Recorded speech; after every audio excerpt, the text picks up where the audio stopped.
one thing the Lord told me that we should pray very serious. Like this year, there's going to be tornadoes and hurricanes.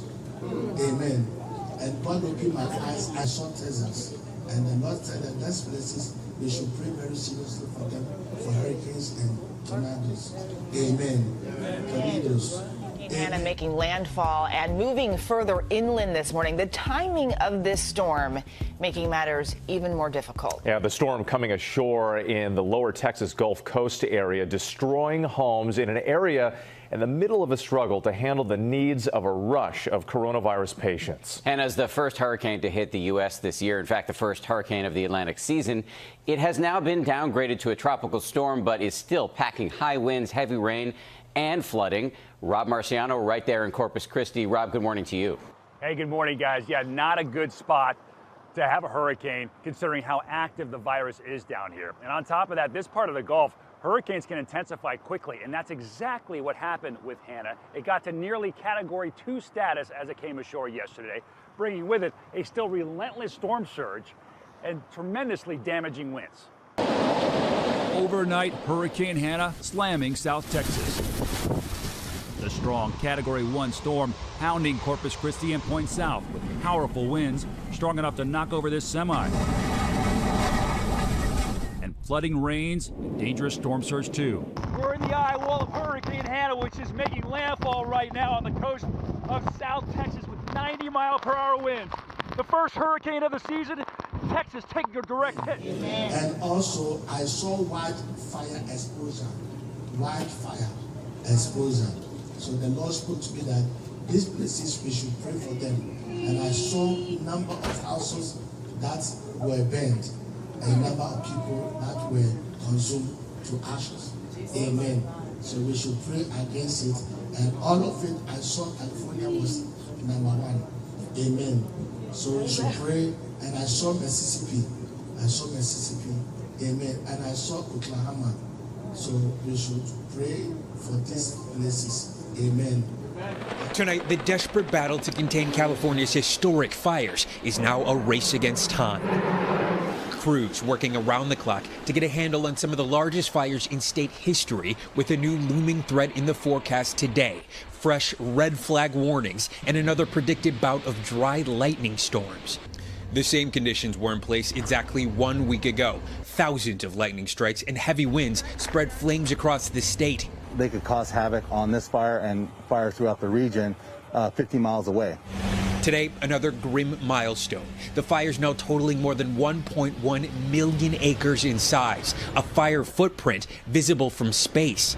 And I saw mass killing. We should pray very seriously against that. We should pray very seriously against that mass killing that people were holding guns, enter into a place where many people were, and they start shooting and they were killing. Amen. Amen. So we should pray very serious for that. Amen. Calls came in shortly after 2 o'clock Central Time. The police response was immediate in what the mayor calls a horrible day in Milwaukee. The gunfire erupted this afternoon at the Molson Coors Beverage Company in Milwaukee. Okay, confirmed active shooter. Shooter still at large. Police responding to calls of an active shooter at the famed beverage company. Law enforcement officials say the gunman was recently fired.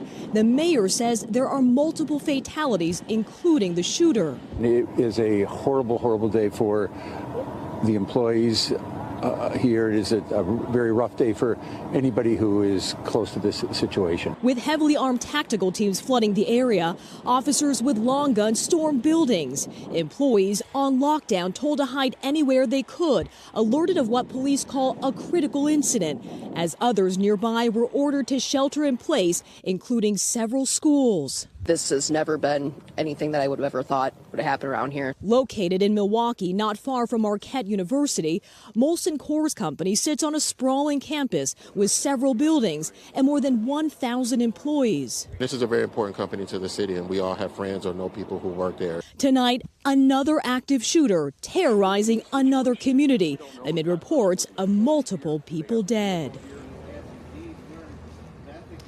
And tonight here in Milwaukee, you can still see that it's very much an active crime scene. Now, in addition to local law enforcement, ATF is on the ground assisting. We're also standing by for an update from police. And I saw a plane crash.